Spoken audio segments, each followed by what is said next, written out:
Okay, disclaimer, these are my personal opinions. I'm looking at other stuff and this is my personal opinion on this.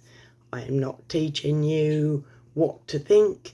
I'm not saying like that I'm right. It's just observational shit, alright? Also, I swear a lot, so disclaimer out of the way. I don't want to get into the Kyle Rittenhouse shit because I'm English and I wasn't there and I've not been following it and all of this fandango. But he was a 17-year-old boy. No, he was a boy at 17 years old in our country at least. Sorry, Sheldon, my boy. Yes, Sheldon. In our country, in the UK, 17-year-old boy, I would say. You know, like my youngest son is 19. Yeah, this one's not that old, but thank you, Sheldon. My youngest son's 19. My oldest son is 21. They're young men. So get your arse out of the... Anybody want a cat? I think 17 years old is too young to be wielding a military weapon. But if you're in the military, it's a perfectly legit age to be wielding a military weapon. He killed people. He's got to live with that for the rest of his life. Whether it's right that he was let off, I don't know. I've not got into this. But it's leading me on because there's something that I need to speak about English crime. And that is that at the minute, we have got stabbings ahoy, knife crime. It just seems to be rife crime. Oh, I could do a little rap about that. And sharing the screen. But yeah, it's like literally, I live in Leicester, Middle England, as I call it. Thanks, Shell. Thank you. Middle England. Oh, baby.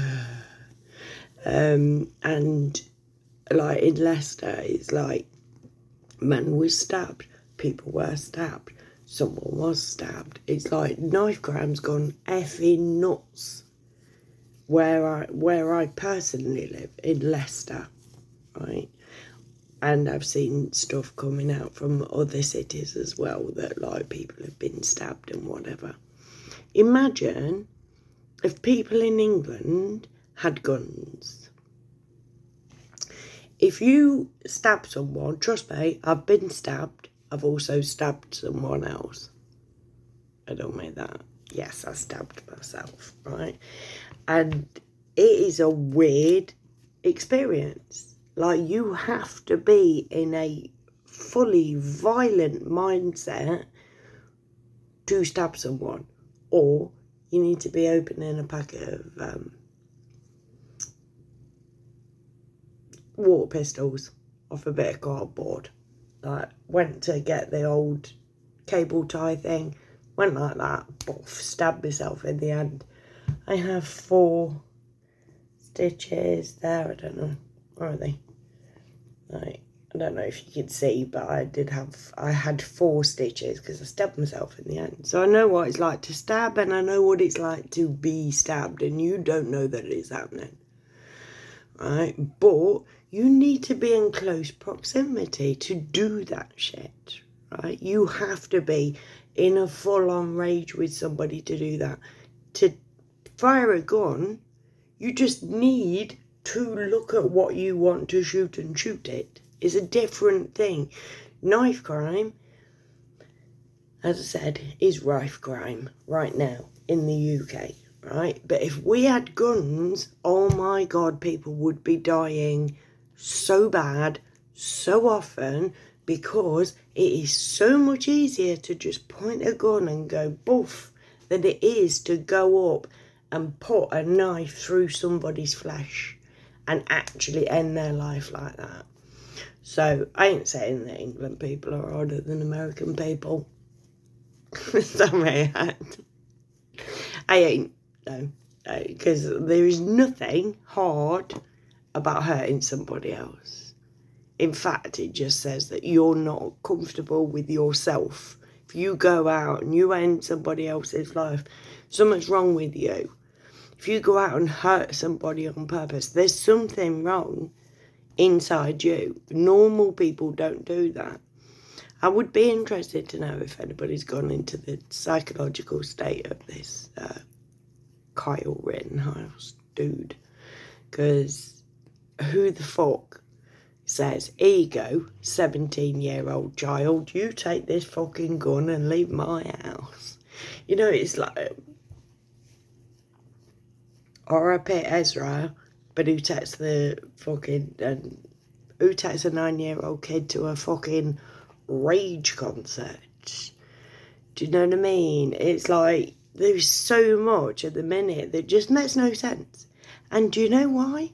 Because there's no reason for any of it to make sense. We've spent almost two full fucking years with zero making sense for any of us. And this don't encompass Kyle Rittenhouse, obviously. But where I am, where I live, I can't. I know I have commented on the Kyle Rittenhouse shit because I think it's sick that a 17-year-old boy is seen as old enough to carry a fucking gun.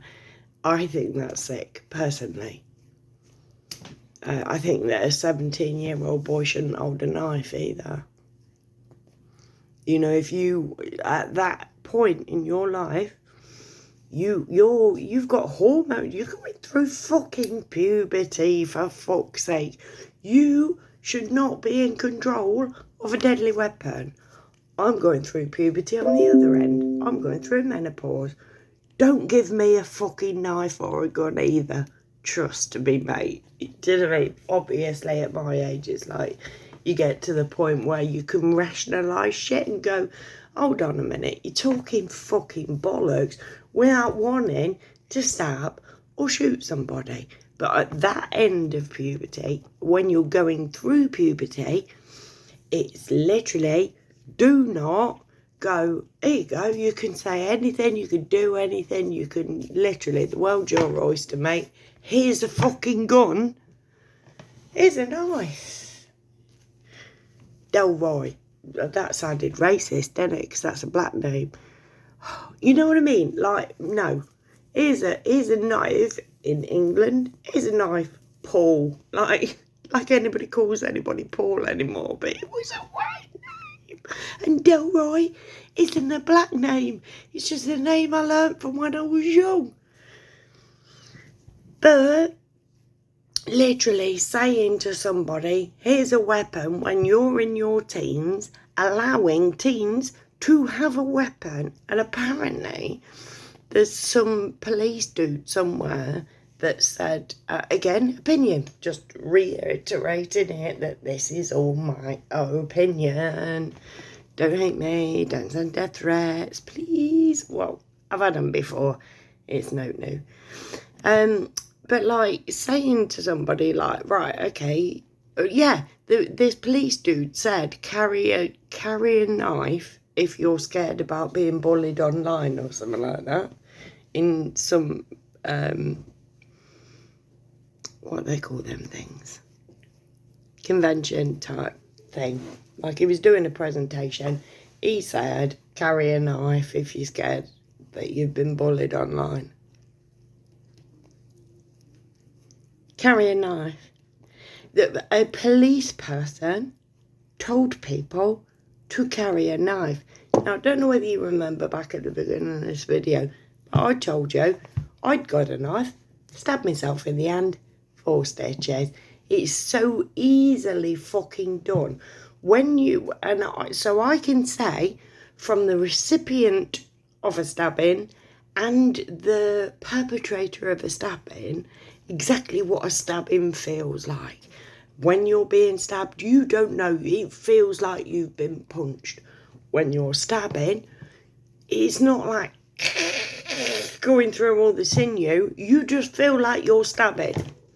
That's what it feels like on both ends. It's like a punch, stab.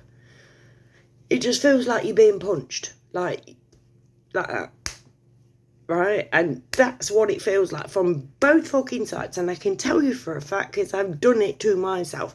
Recipient of a stabbing, perpetrator of a stabbing. Both ends, it just feels like a punch, right? Now that, you know, like, you have to get some balls behind you to give someone a punch. You have to be in a certain kind of rage. If you have a gun, it's just literally, I might get into a fight with him in a minute. He might piss me off in a minute. I'm going to shoot him. I'm not saying that's what's going through your head, but it's easier to do that before you get to that I have to physically put me over there. With a gun, you don't need to think that. It's just like, fuck off. I don't think that's what they think either. I'm English. I don't understand guns. I don't want to understand guns, to be fair. I'm glad that we don't have them in the UK because, like I said, people around here are getting stabbed left, right and centre. In the city that I come from, Leicester, in the United Kingdom, there are so many knife crimes. It's unreal. If these people just had guns, there'd be more, I'm sure, because you wouldn't have to get up close and personal, and you wouldn't have to feel that kind of rage that made you puncture someone else. You know, you've got to puncture them. You can puncture them from far away with a gun. You don't even need... I know I'm overthinking it. I know I'm overthinking it, but there's too much violence in the world, man. And there is every reason to not be violent, because there are a group of people who are fucking us all over. People with guns, people without guns, people with knives, people without knives, good people, bad people, all being fucked over by people up there who literally think they're better than you. And when you take another human life, they're proving it. They are proving that they're better than you. Well, they're not proving it because they're worse than you, and they always will be worse than you, because you could never in your life kill as many people as these do. They make a living out of it. They're fucking billionaires, mate. And they do that off the suffering of other people. So it's like, you can kill anybody you like, but you're never going to get up there. Ever in your life will you even be in a room with these people. And the more that you do to make yourself look like a criminal, the more these people are validated. And the more that they'll say, right, okay, these fuckers here can't be trusted. Let's bring in the military. Let's fucking bring in lockdowns. Let's shut them in their houses and shut them up on social media. Because we're better than they are. And you know what? They're really fucking not.